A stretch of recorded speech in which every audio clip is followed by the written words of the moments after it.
Hey, this is Russell, and I work at the Video Store, the place that we can all go to every week when it's movie night.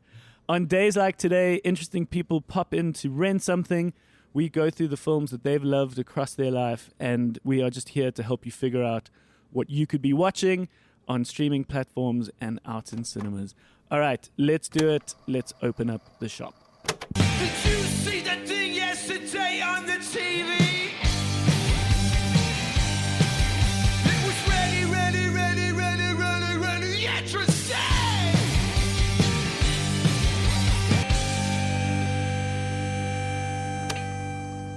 How's it, chaps? Good morning. Hi. How you, Cole? Great. Sorry, I was busy looking at something on the internet and I barely noticed you come in. Hi. Let me close my laptop. How you, Perrin? I'm good. How are you? Lekker, man. It's nice to have you guys here. Oh. Another day, another rand. Doesn't roll off the tongue, man. Doesn't work. Hey. Thank you for all those tuning in. Today on the Video Store, we're going to have two very interesting guests. These are the filmmakers behind the new local comedy Just Now Jeffrey, which is coming to cinemas, including the Bioscope from the 3rd of May. Hylton and Brett, and it's going to be a lekker chat.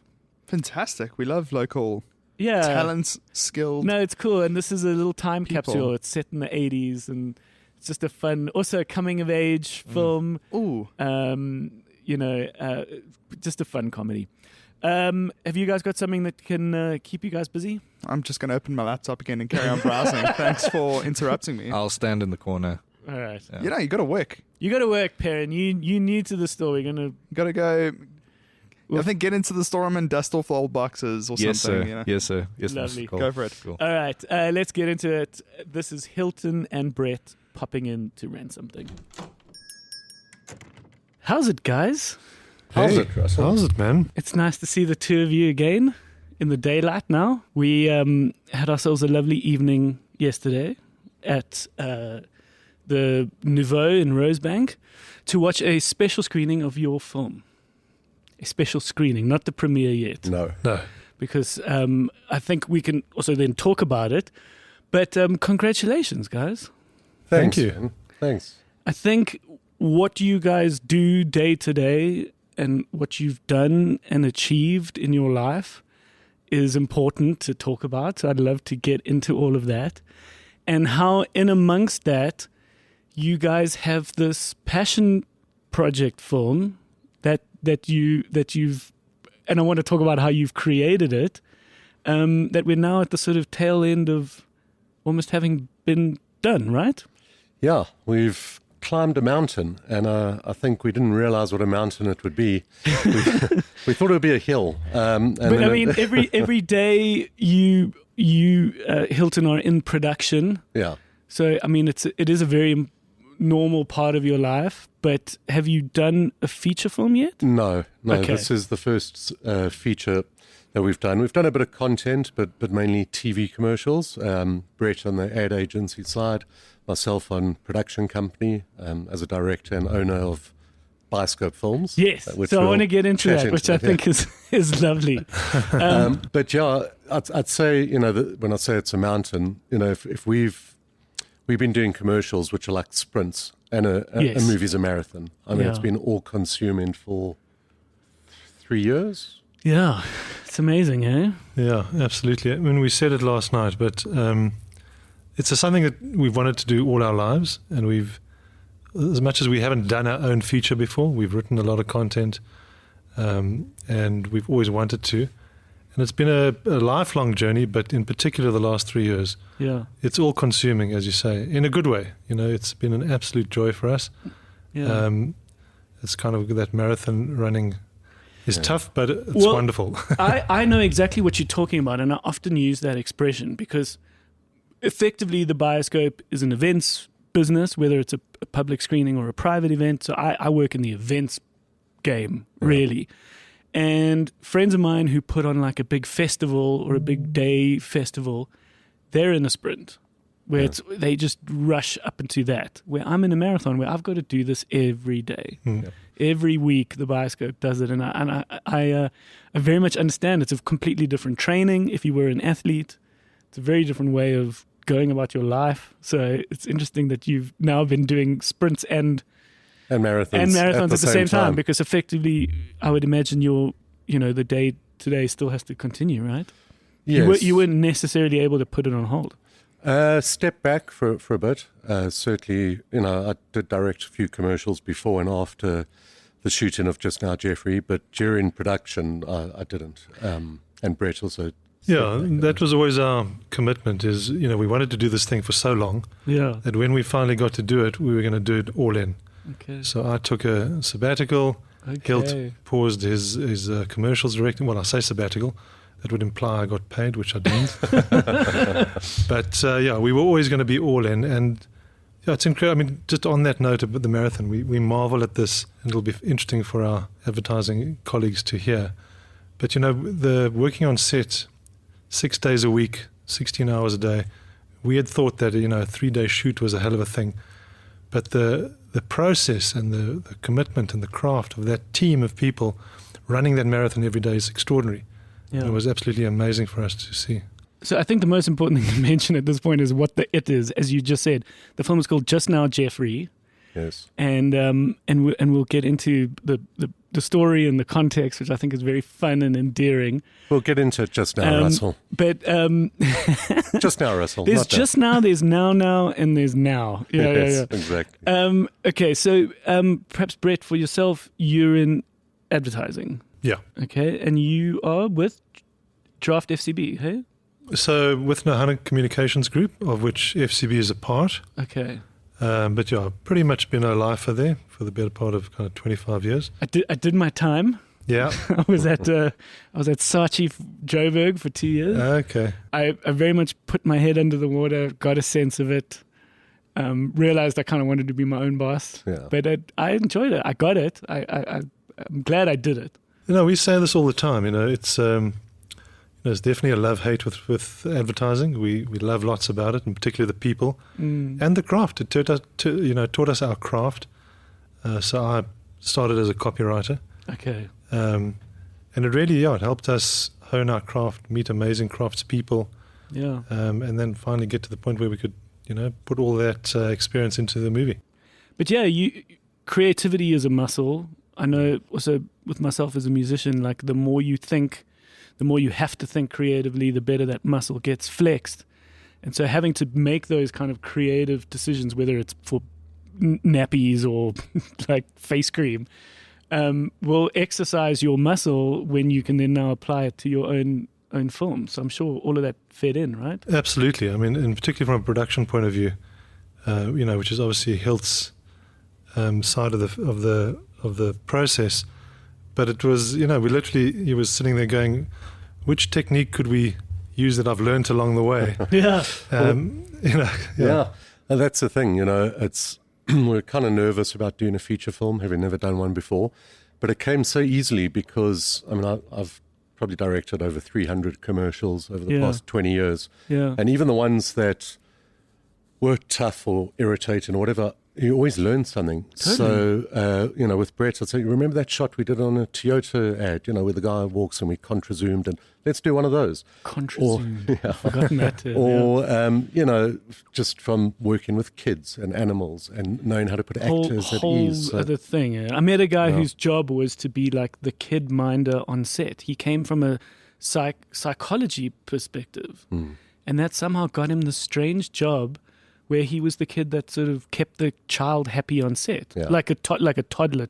Yeah, that's a big part of it. Yeah, we didn't the child handling. We didn't have anybody that young. Fortunately. Yeah, there was Seppo, who was about 8 or 9. For him. He was a cute kid in the film. He acted well. It was great. But you two have been friends your whole life, eh? No. Since we were 12. But I mean,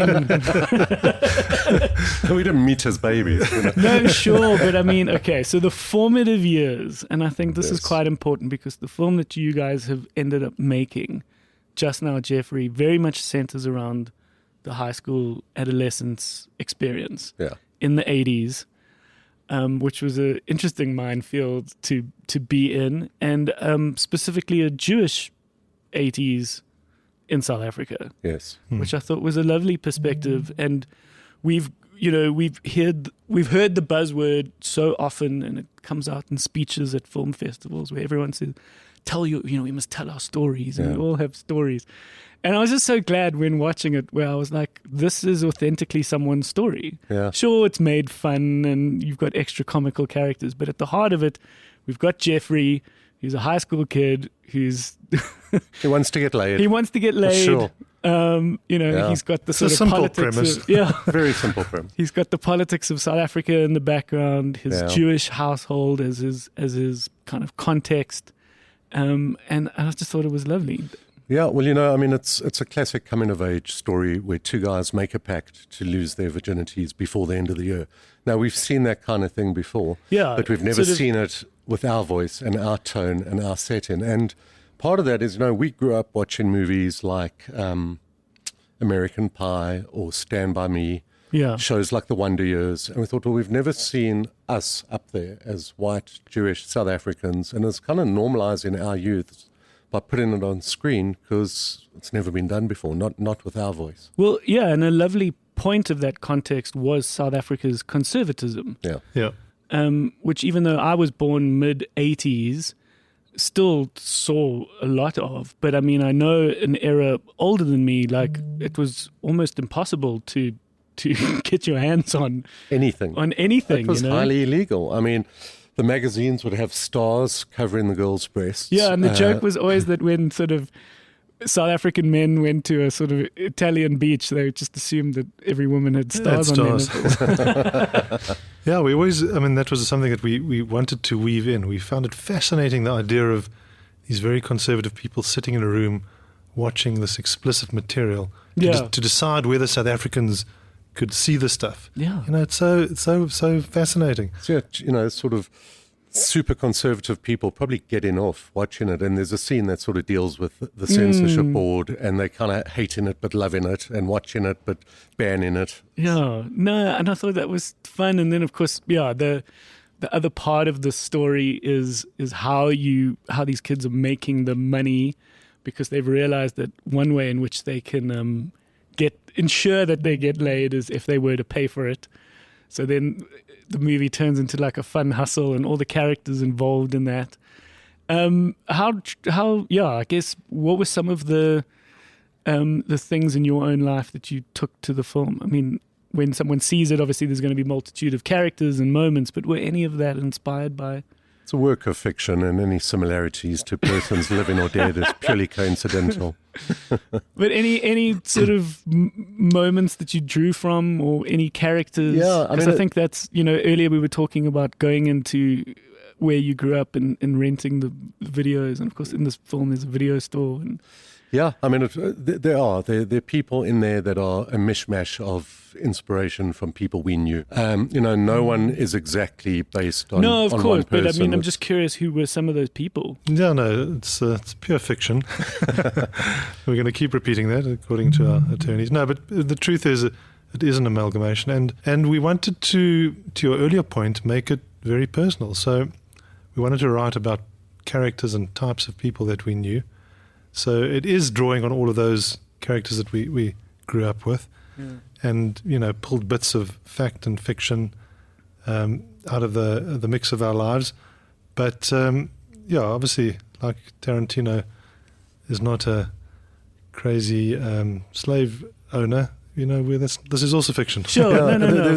There were parts that inspired us. So we built this sort of texture and canvas around these kids growing up, kind of like we grew up. And then there were a few what ifs. And there were a couple of things that we remember actually happening. The one that did happen to us was a rugby game that erupted due to anti-Semitism.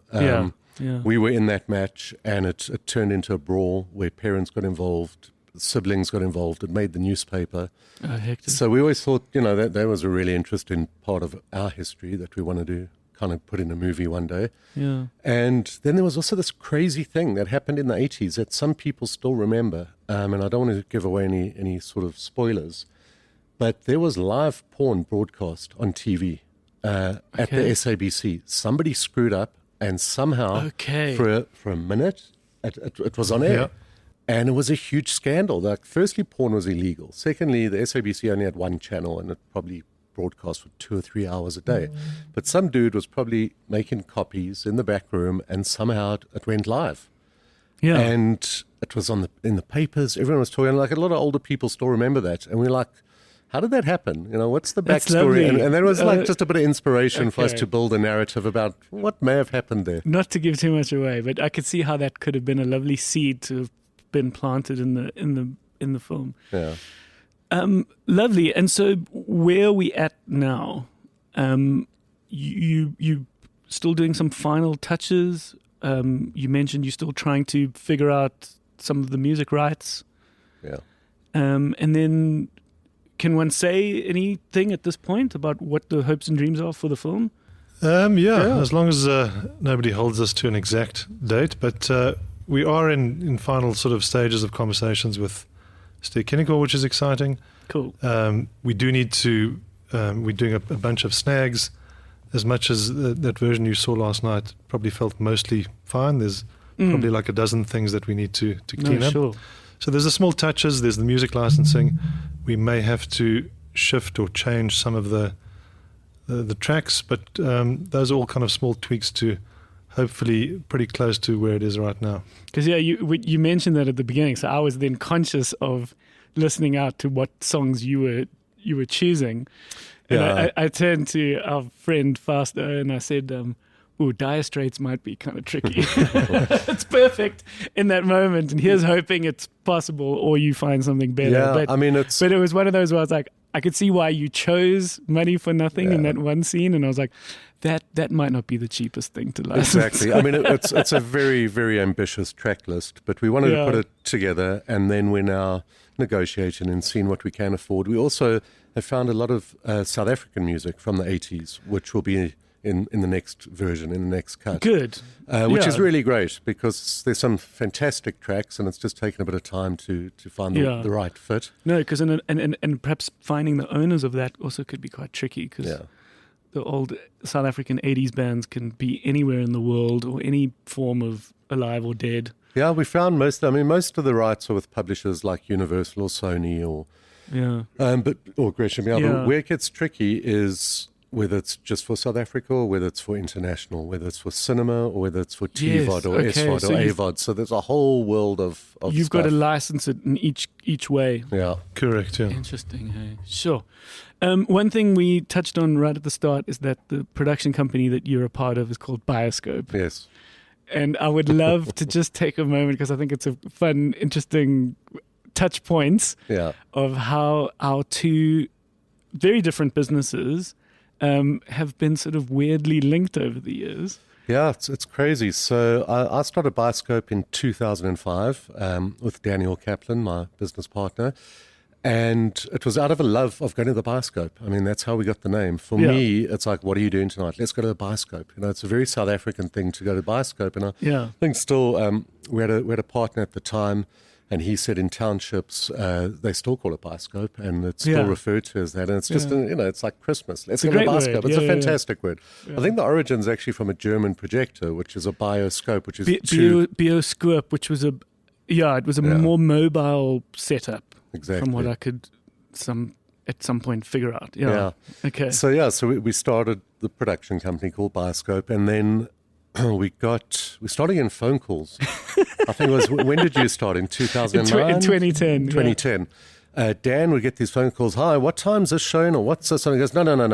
This is a film production company. You know, send us advertising scripts. We'll shoot them. And then we got wind of some guy has started a place called the Bioscope. So we thought, all right, before we get lawyers' letters and legal, let's find out who this guy is and what he's on about. And I mean, we immediately resonated with what you were doing, and it's independent cinema, and it's where our heart is. And just walking in here today, like all of your artifacts and everything in the video store, it's all the stuff I love. Yeah. So So we were two film students with a dream, and I've mentioned this before. And my business partner wrote his thesis at the end of Wits about whether or not there was space for an independent cinema in Johannesburg. And we were throwing around words like cinematheque. You know, we were a bit pretentious. And of course, that's quite a difficult word to spell, you know, especially if you want someone to type it in.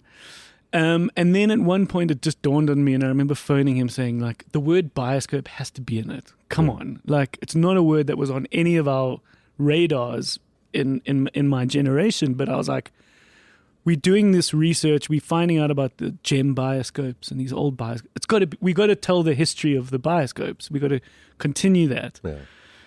And I think we were originally going to be in a location in Newtown. So the original plan was to be called the Newtown Bioscope. Then that fell through, and then I realized the domain thebioscope.co.za was available, and we thought, okay, well, let's be the Bioscope, because if anyone else wants to open up another Bioscope, we'll always be the Bioscope. Started at logos, getting it ready, and then I spotted your company. I thought, oh, fuck. Oh, fuck. Whoa. And then I'd already trademarked something else in my life. So I looked at whether or not you had it trademarked, or what kind of trademark did exist, to find out that you can't trademark the word Bioscope. And then I thought, okay, well, I'm sure we'll be fine, because we're a Bioscope. They make films. I'm sure we'll be fine. And then a few years in, I got a mail from Daniel that was just like, I think we need to talk. I was like, oh no, what's this conversation going to be like? And then you realize he's a lovely dude. Yeah. And he explained the story of how your receptionist has oftentimes kept a copy of the schedule. Every now and again, we also get a mail of someone going like, here's my invoice. And of course you freak out and you're like, what is this? So have you started a production company on the side? And then we realize, no, wrong company. Yeah, catering, 200,000 Rand. What the hell's this? Yeah, it's like a grip or, extra hours or something. And then, we reached this. It was nice to actually just meet. Yeah. And then we reached a lovely consensus, which was that, we will always just say independent cinema wherever possible in our name and our logos. And we'll just try and keep those two quite clearly defined. Yeah. And it was great. And then there was one time when the Bioscope was at the Bioscope. That's right, we shot. You guys shot a Black Label commercial right. or something, and it was so fun to just go Bioscope at Bioscope. Yeah. And we've got one of your so on the roads, if there's a commercial, it's someone's job to put up like little temporary signs which tell everyone involved where the set is. Yeah. Someone picked up a Bioscope one and said, I thought you guys would like this. And so we've got it behind the bar. I don't know whether you spotted it. I didn't. I'll have a look on the way It's in out. amongst all the bottles and the clutter behind the bar. So it is lovely, and it's so nice that our businesses have sort of shared, I think, a very similar sense of nostalgia and love of movies. And I think Absolutely. that was always very clear. Yeah. And then it was obviously very clear that thankfully we can exist very harmoniously Totally. side by And side. hopefully we can screen Bioscope's first feature film here at some point in the near future. It would be lovely. Yeah. Cool, guys. So I think one thing that we like to do here is to go through the films that you've loved. And I think especially knowing that your friendship started around 12, that this has been a passion project you've always wanted to make, knowing what this film is about, I think it could be quite cool to journey through our lives a bit. Sure. And see the films that kind of helped shape you along the way. Yeah. Where did we both grow up? I grew up in Krugersdorp, Okay. but I moved to Joburg when I was 10. So I was... Do you not consider Joburg Krugersdorp? No. It was a journey, man. West Rand, yeah, man. To me, it's the same place. No, when we were in the dorp, people go, oh, we're going to town. Oh, And there were no cinemas in Krugersdorp. So the Okay. closest was Flora Centre, or otherwise, if it was a real big day out, you'd go to Santon. Wild. But yeah, we never considered, we were dorpies, like Krugersdorp. Krugersdorp. Yeah, we And played obviously, rugby barefoot. Jewish, hey? Jewish household. Yes. So a lot of those like Pesach rituals and those kinds of, that family environment comes through in the movie. And yourself, Brett? So I'm from the real Joburg, the real big city. Born and bred, not far from here, actually, Park Lane Clinic. Okay. I think I was also born in Park Lane. Oh, really? Hey? Yeah. Yeah, so I've pretty much been in this 5-kilometer radius for my entire life, but actually had cousins in Krugersdorp. So funny enough, even though Hylton and I didn't know each other, we were hanging out on the same turf Okay. as youngsters, but only met in primary school. Yeah. So we have because what we do at the Video Store is we talk about your 4 great loves, which are the films that come to you at these 4 key points in your life. The first one is your puppy love film, which is kind of nursery school, primary school, your first kind of, for some people, it's their first time they ever went to cinemas. It doesn't have to be a cinema experience, but is there a film that you could think that perhaps kind of came to you first? Well, my puppy love film was Psycho. Ooh, lordy. Yeah, it scared the shit out of me. I remember watching it as a kid with my mother. So my mother still loves movies, and she had let me stay up late if I'd watch a movie with her. And that's where my love really began. So we'd watch the old MGM classics, and one night we watched Psycho. Jesus. It scared the fucking hell out of me. I didn't sleep for weeks. It absolutely terrified me. But I was fascinated with it, and I had to learn how it was made. Yeah. Because I thought if I can demystify it, if I can just convince myself that there was a crew and a camera there and the blood wasn't real and Norman Bates was actually an actor, maybe I'd get to sleep at night, because I wasn't sleeping. I was lying in a cold sweat in my bed. And I've subsequently read every single book about Psycho. I know absolutely everything about that movie. And I think I always loved films, but that scared me so much that the only way to fix that was to learn how it was made, so I wouldn't be scared anymore. And that's very interesting because obviously a very famous Alfred Hitchcock film. He was and always has been known to be the very meticulous filmmaker, where he's, maybe you can speak to this with all the research that you did, but he was the first filmmaker, at least in my opinion, or in my understanding, that really knew the buttons and the science of filmmaking, where it was like, you have this, that leads to this, almost to the point where it could be a bit cold. Yeah. But he knew how to manipulate the audience. Absolutely. And I mean, he did a ton of silent films. So he had done his 20,000 hours. He'd done hundreds and hundreds of movies before any of them became well known. And he was a great technician. He understood lensing and lighting. But there were a lot of people don't know about him, and we've got him to thank for this, is in 1960 when Psycho came out, he changed the way that movies were seen in cinemas.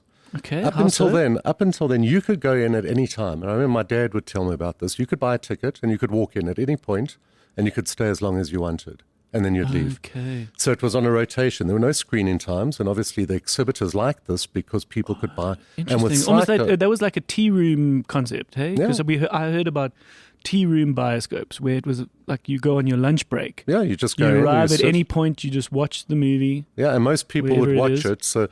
So they walked in 20 minutes into the film. They'd watch it until it looped around to the point that they saw, and then they'd leave, which is absolutely horrific to think of. I mean, Yeah, as it a is wild, storyteller, it's mad.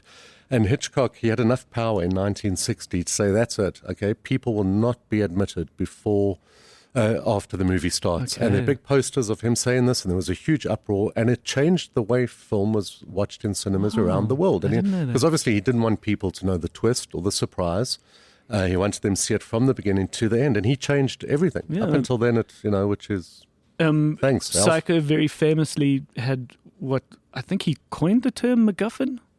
Was it in Was it there? Hitchcock? I don't know. Well, I don't know whether he coined it, but it existed as an idea, Yes. which was that this you think this film is about one thing, But it's and then it's gonna change. yeah. So it starts as this kind of money, like robbery thriller, and everything is fine, and a young Hylton is not going to have nightmares until all of a sudden this woman is massacred in the shower. Yeah, Janet Leigh was a massive star. She was as big as it got then. She was like a Julia Roberts or Cameron Diaz. Yeah, this is Jamie Lee Curtis's Curtis's mom.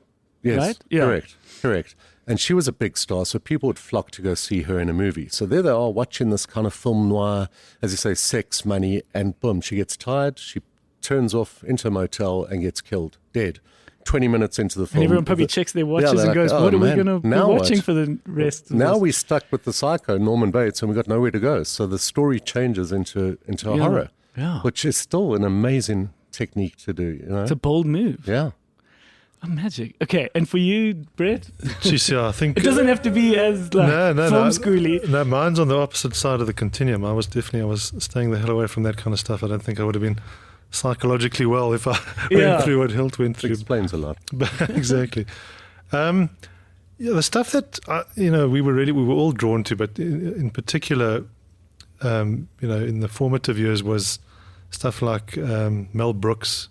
Okay. I really loved that sort of absurd comedy, the Zucker brothers as well. I mean, there was an era of these comedic filmmakers who really, pushed the boundaries of what was allowable. And it's interesting how, some of the stuff that they did back in that day would be, I think, seen as very, very edgy today. In fact, unacceptable in a lot of instances. Well, who was I talking to? I think I was talking to Dan, your business partner, yesterday about screening some of these old films at the Bioscope, and he's like, you should do News of the World and maybe Blazing Saddles, or I don't know, because a film like Blazing Saddles is being relooked in 2024 and questioning whether or not it's right, and whether or not it should be cancelled. But I can't remember the film well enough, but I know that it was a bold conversation about racism, but it was probably on the, I don't know, I can't speak on it, but I think it was. Yeah, I would definitely look at it before you screen it, and screen it with a warning. But I think, like all great comedy, it was doing it in a way that wasn't, necessarily being racist. It was addressing the racism in a very funny way. Bringing it to the surface, And I think some audiences are not comfortable with that these days, but I don't think there's anything wrong with going down that path and screening that kind of movie. But I was always fascinated by those kinds of films and, the absurdity of the Zucker Brothers type movie. And you spoke earlier about, walking into the video shop. We had one in particular, well, there were a couple, but one in Parktown North, which specialized in like British comedy, or you would get a bootleg copy of a film like Top Secret. Okay. And it's not necessarily the film that you thought was the greatest film, but you watched it so many times. Yeah. You started absorbing it by osmosis. Yeah. I must have watched Top Secret. I'd come home from school, stick the old VHS in, sit and eat my lunch, and watch that film over. I don't know Top over Secret. Again. Sorry. It's a spoof. It's like the guys who did Airplane and Flying High. It's with Val Kilmer. And really? It's I haven't seen it for a long time, but yeah, I know. Look, I probably haven't seen it in a couple of decades. I think it's important to mention at that point that that you gravitated to this humor because the passion project that you two have chosen to make is 150% about comedy. Yeah, I mean that's really what you were shooting for. You wanted to make a comedy. I mean, you have. So comedy was obviously a big part of your life in that sense. Yeah, I mean, we grew up watching those movies over and over again, going to school, referencing them 1,000 times a day, pulling out the little sound bites and the lines that we loved. Faulty Towers, you were saying earlier, not necessarily a movie. No. Faulty Towers is another great example where we wore those VHSs down to threads. And it was the most brilliantly crafted script writing. Certainly the British stuff. It's all in the writing. John Cleese and Prunella Scales wrote it together, but they spent like 12 weeks writing each episode. And a little bit like Mr. Bean, you think there's so many, but there's just a limited series. Yeah, it's interesting that you say that we chose to make a comedy, and it is. I suppose if you define it, it is a comedy. But I remember we were talking to the actors, two of our brilliant actors, Julian and Dino, who played Jeffrey and Brad. And they're like, this is quite hectic what these kids go through. And I'm like, well, it could actually be a horror movie because, they land up in a situation. He's got this uncle who's kind of living in his room, again, not wanting to spoil things. Then the bad guy comes and they get threatened and there's violence and there's blackmail and there's... So it is a comedy, but, it also deals with teenage horrors and adolescence and very much so. Hormones and all the sort of things you've got to go through. Yeah, it's that classic chirp from John, I think John Cleese said it, comedy is a serious business. Yeah. And when we set out to do this, we wanted to write something that was incredibly compelling, and then the layer of comedy weaves in. But you don't try and make it funny. You write a great story and then add that. Sometimes the humor comes from someone taking it very seriously. Sure. And I think for our main character, who's not just trying to get laid, but he's trying to survive because he could be killed because people need him, to raise a certain amount of money and things are on the line. Like he was very serious. Yeah. Like he's not in a comedy. No, and the same with he's in a nightmare. He's in somewhat of a nightmare. The same with the villain, the bad guy, the villain whose name's Willem, because it sounded like villain, played by Rob van Vuren. Let me tell you, and he nailed it. Yeah, and we kept saying to him, because Rob's a great comedic actor, and we said Willem is deadly serious about what he's doing. Yes, he looks funny and he sounds funny, but his intentions are dark and bad. Yeah, he's a bad man. No, and that's one of the interesting notes I remember getting from early varsity days or acting. I forget, it was an acting class. I remember someone pointing out, like, you don't act drunk, you've got to act sober. Because that's what happens when you're drunk. You try to pretend that you're sober. A true person who's drunk is someone who is drunk who's trying to be sober. So yeah, it's funny that if you are just being deadly serious, the comedy comes through that. Okay, so now we're in high school. That's probably then around when you guys met. Did you go to the same high school? Yeah, we did. And which school was that? King David Victory Park. All right, just down the road. Lovely. Okay, so now we're in the kind of zone of Just Now Jeffrey. Yes. Did you at that point even start thinking about a story or a film together? No, we were living it. You were just living it. And what films were you guys watching at that point? For me, I mean, all the films. We absolutely adore and love films and consume them. And Brett and I go to the video shop together and we'd rent movies for the weekend and watch them all. But for me, as you say, high school, I'd say Rocky. Rocky was a huge film for me. I absolutely loved Rocky. I'd watch it over and over and over. And for a number of reasons, mainly because it's the underdog, which is a great story. Everybody knows it. I don't need to tell you that. The other thing is it inspired me to get fit. It inspired me to get into shape. I was like quite a unfit. Did you have a little bit of extra? Yeah, a little bit. But, Sly got me to hit the gym and I just had to put on that scene and watch that. Which I remember you had that poster in your room. Yeah. It was Rocky 3, I think. Yeah. And that was your kind of inspiration. And then as I got older, what I really, really appreciate and admire about Rocky is the backstory to that film. Yeah. Stallone was broke. He was penniless. He had absolutely nothing. He wrote the script. Hollywood liked it. I think they offered him $100,000 or $200,000, and they wanted James Caan or Burt Reynolds or Paul Newman to play the part. And he was like, absolutely not. It's got to be me. And they were like, no, what? You're not an actor. You got a funny lip. You're nobody. Yeah. And he stuck to it. And eventually they said, okay, we'll give you $1 million budget. You got to shoot it in 18 days. Yeah. And he did it. He did a brilliant job. And actually, another story out of that restriction is where the Steadicam actually got discovered. Was for Rocky, because they couldn't afford to have cranes and dollies and tracking shots when he runs, and also in the ring. So you got to watch behind the scenes. You see the guy who operates what's a very crude, rudimentary Steadicam. He's like 6'6", and he's moving faster than Stallone as he runs next to him with this.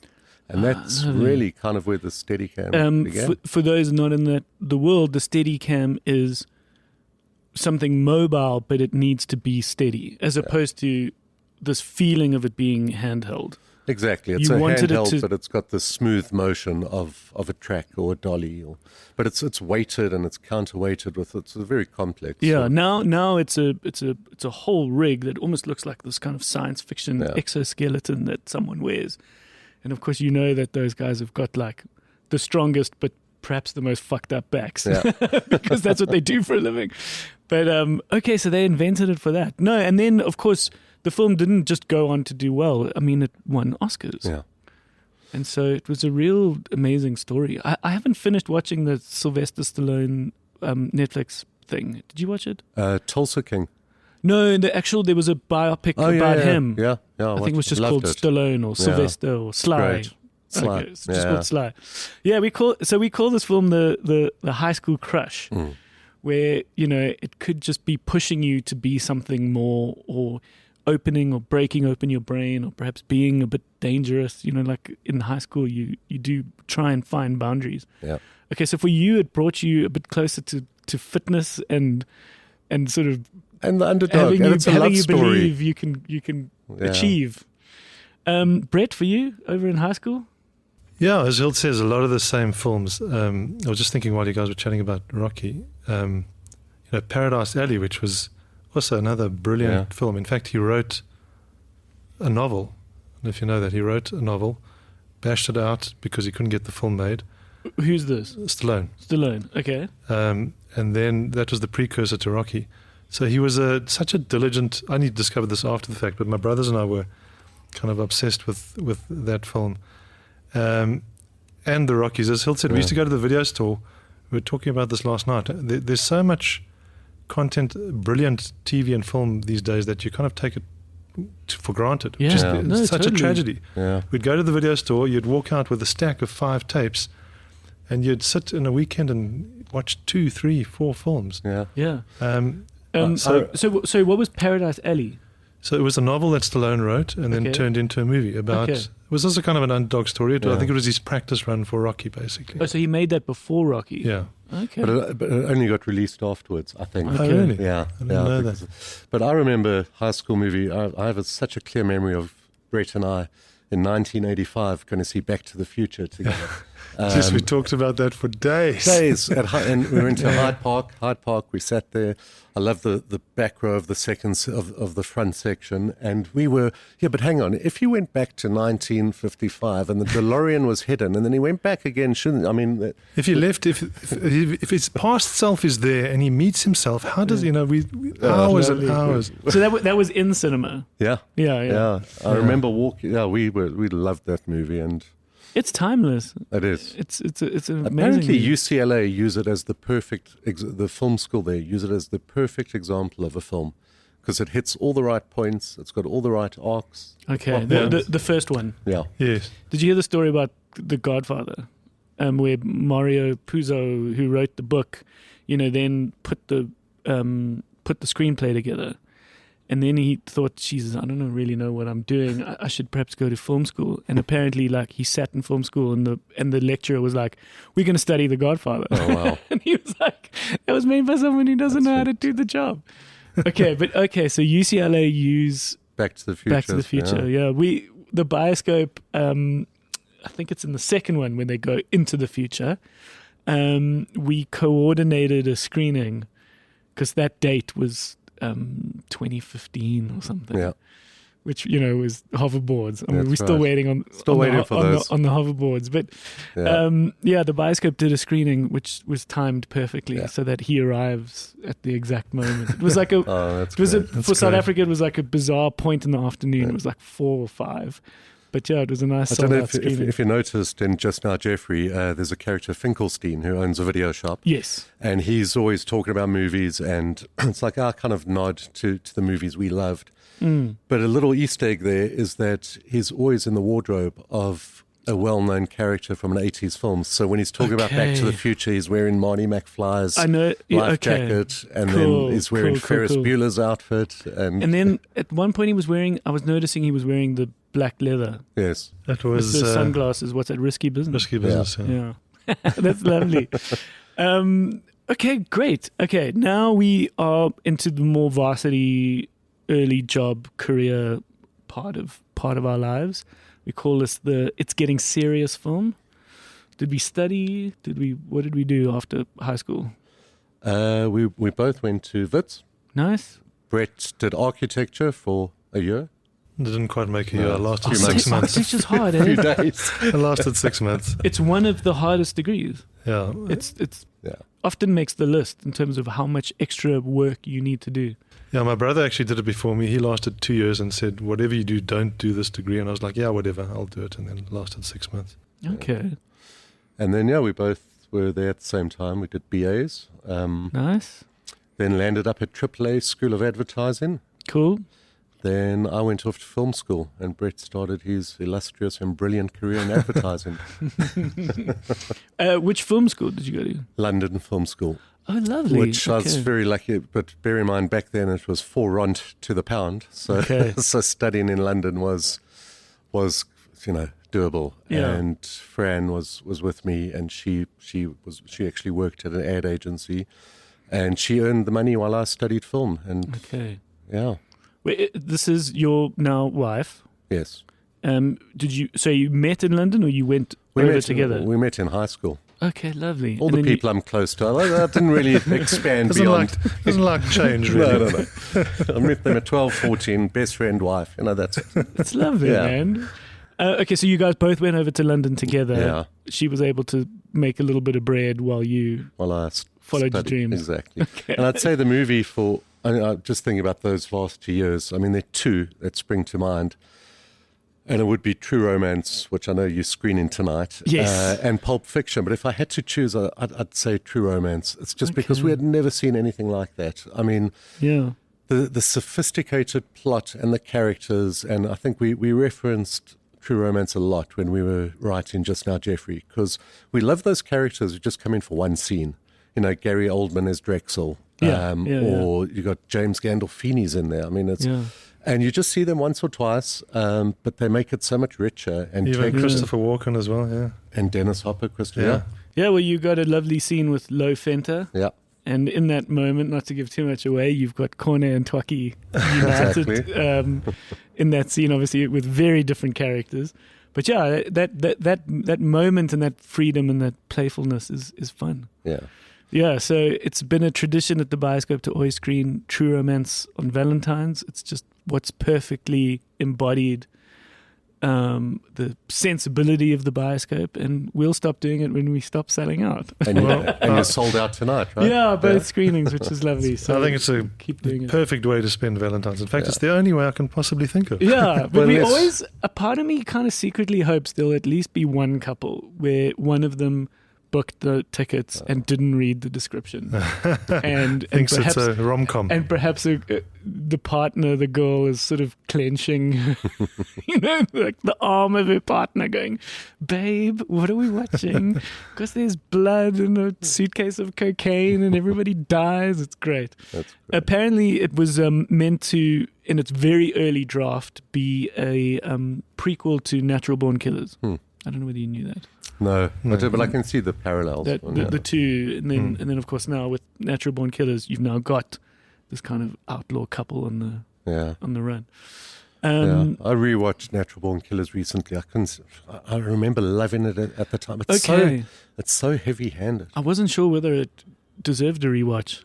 Did you struggle? Yeah, I mean, I wish Tarantino would have directed it, because Oliver Stone just went all MTV on it, and yeah, that's right. There's all that different color. Yeah, it's a bit of a visual assault, eh? Yeah. I think he overcooked it. What was your Varsity movie?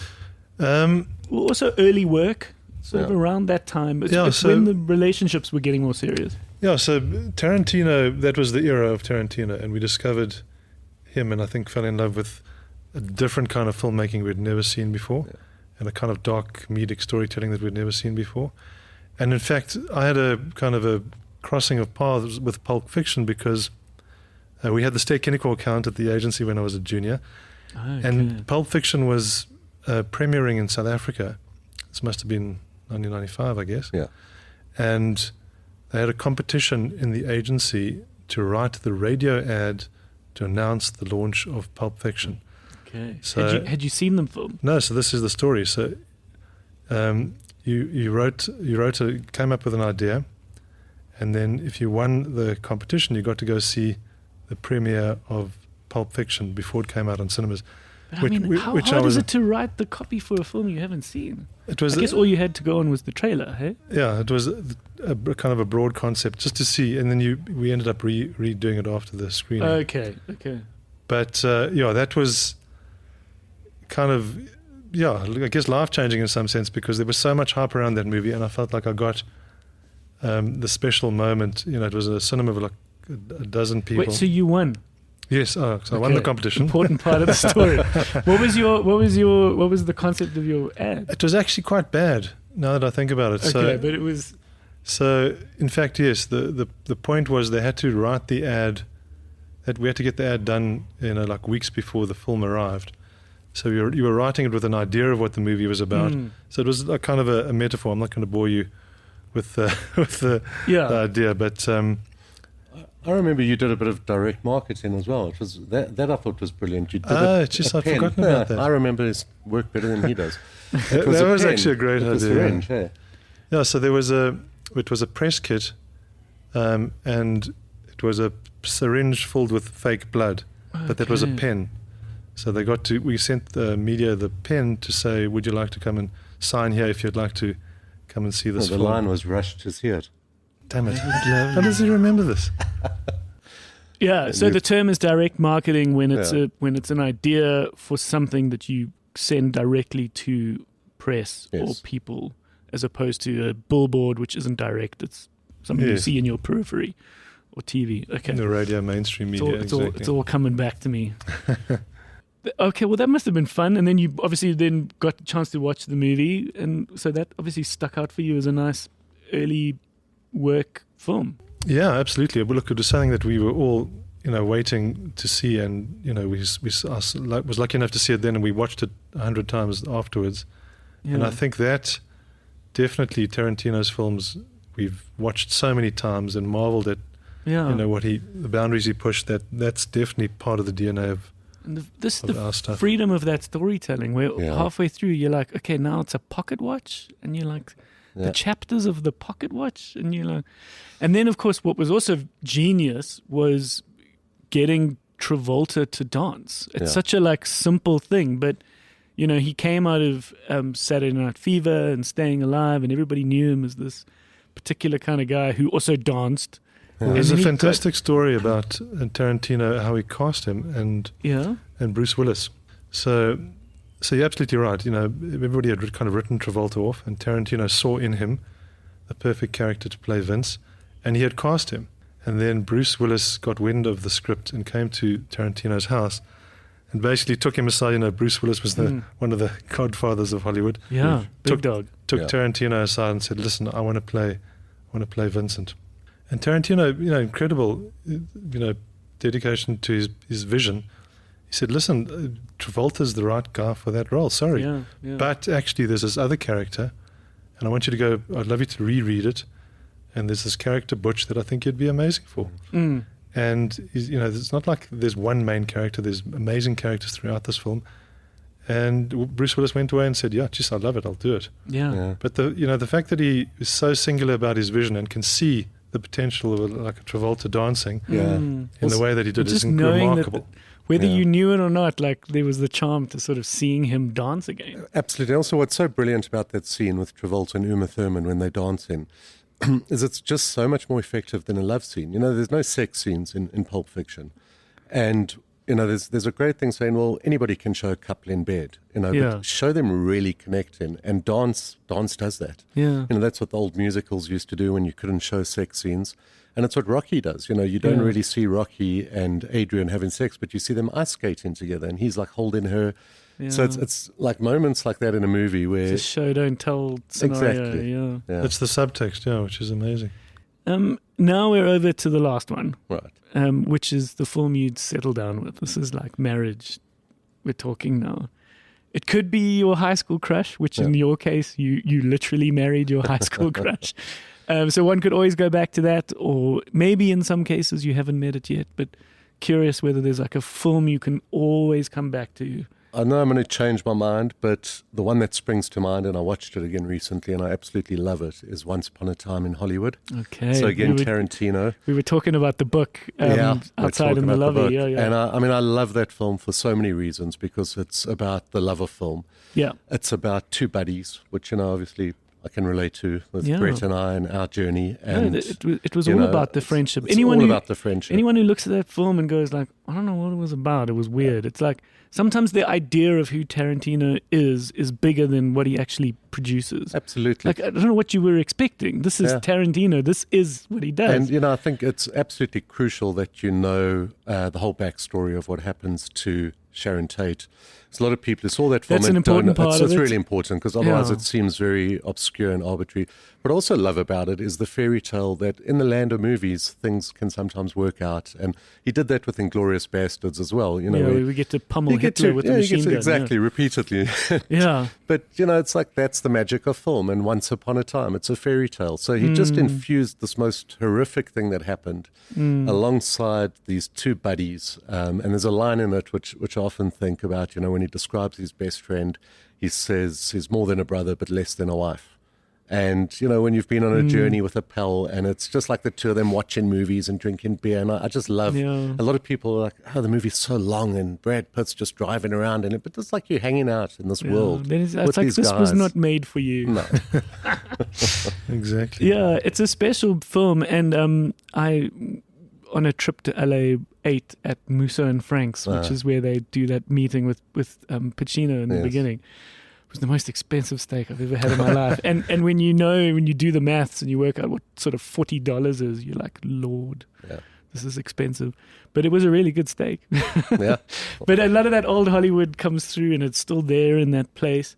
And then, of course, shout out to the book, which if someone hasn't read or doesn't know it exists, It's very much worth your time to read. Yeah, it's great. Because I think he writes these kind of character biographies for his actors, and so he basically writes a book when he makes a movie. And of course, there's the TV show that Leonardo DiCaprio stars in, which was called Bounty Law.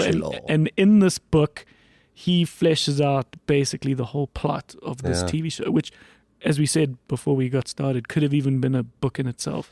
Yeah. It's been so well thought out. It's brilliant. And he understands that kind of TV show so well that all of that comes through. Yeah, what we also love, and Brett and I spoke about it many times about Once Upon a Time in Hollywood, is the movies within a movie and the TV shows within a TV show. And it's such fun. And, he does that with all of the movies that DiCaprio's in. They went off and shot Bounty Law, and they shot the other movies that you see him in. And, with Just Now Jeffrey, we've got... It's about a love of film, and it's about a love of stories. And we got a huge kick out of writing and scripting all the scenes that you see within movies within the movie. Yeah, there's that sort of like American Terminator-esque. Yeah, there's the Rise of the Robots, which you guys had to go off and shoot. Yeah, we scripted, and also there are four. There's American Aliens, which is Jeffrey's sort of go-to movie when he wants to, have alone time. Yeah. There's Biff. Shows his stuff. Biff Shows His Stuff, which is an interracial sort of soft porn movie that's getting banned at the censorship board. Yeah, that was great. Which we scripted and shot. And again, we overwrote There's Sex Nest, which is the controversial porno that they, have to that the whole movie kind of centers around. Yeah. And then there's the robots one. Just a tangent, quick tangent and side note. Why it's such a strange name, Biff Shows His Stuff, is because Hylton and I once on a holiday in Umhlanga, we created a stop frame little movie with a pen and some index cards. Yeah. And it was called, we named it Biff Shows His Stuff. So we had to find a way of putting one of our first movies back into Biff could also be a bit of a Back to the Future nod. Exactly. Yeah. Lovely, guys. I really, I loved it. I enjoyed the fact that not only was it something true to yourselves, in the sense that it was about Joburg in the 80s in South Africa. It's also just, it was fun. And I just think we always need comedy in our lives. And so thanks for bringing that joy, and I think best of luck for the film itself. And it would be lovely to get it on the Bioscope, so we'll keep in touch about that. Would love to. But I think it's just, once again, about it coming back to it being this passion project. I think it's so great that not only did you get it made, but it's like, it's there. It exists. It exists now, and just well done on getting it made. Thanks. Because, you didn't do it for the money. It wasn't about, it was just out of the pure itch to get it done, right? Yeah, well, I mean, we've been saying since we were kids, we're going to make a movie together. And we came close. We wrote a script. I was still living in London, and Brett was here. We wrote a movie called Joburg. Okay. And it was actually initially called Potjie Kos, Pressure Cooker. Pressure Cooker, yeah. And it was inspired by like a Pulp Fiction Shortcuts. Remember Raymond? Robert Altman's movie Shortcuts. So it was a whole lot of intertwining narratives set in Joburg in the 90s. And we did come close, but then we kind of didn't get it off the ground, and we both went off on our own careers, and we've always got to make a movie, and then kind of got to the point where we had to do that. And do you feel at this point the friendship is stronger? Did the movie bring you together? It's still too early to tell. No, it's amazing. Hylton and I have kind of got so much history that I think we've got almost a second. Was it a working history? Yeah, I mean, Brett's very tolerant. Do you make a lot of the stuff that comes out of the agency? Like, have you worked together on commercials? We did a lot of commercial projects together. No, then that's fine, because. But the point was that kind of stuff was work. I think, in some sense, we've been creating stories together, even though we weren't thinking about films, since we were 12. Yeah. You had to make up stories on the fly to save your butt many times, and we were very good at that. So there's a kind of a layer of language that we've spoken, I guess, for many years.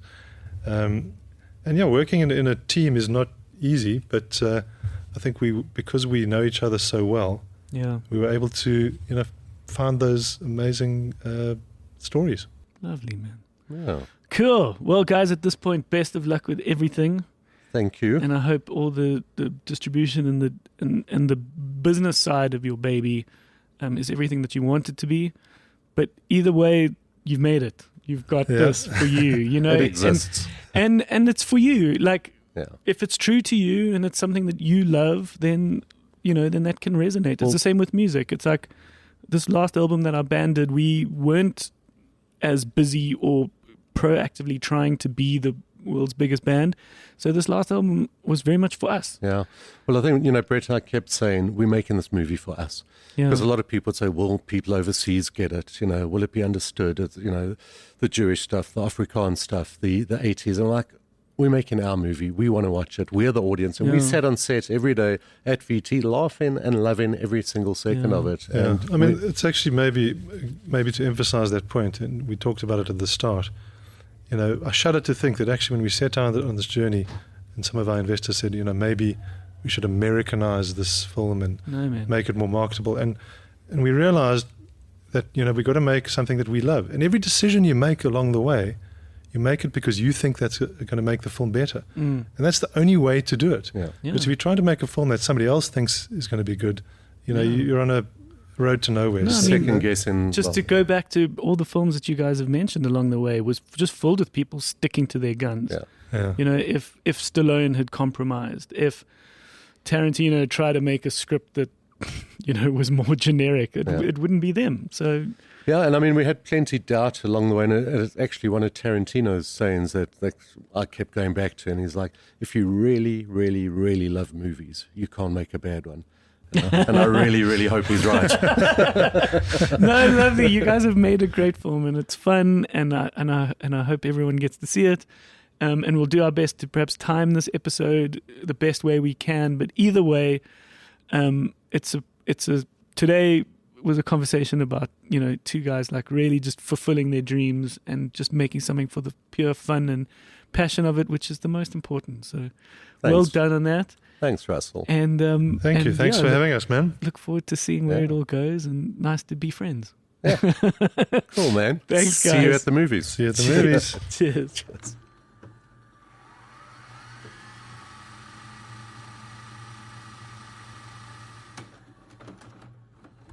All right, what a great chat, great dudes. I learned something. I learned something from this chat, which I want to use better the next time we have two people on, two guests.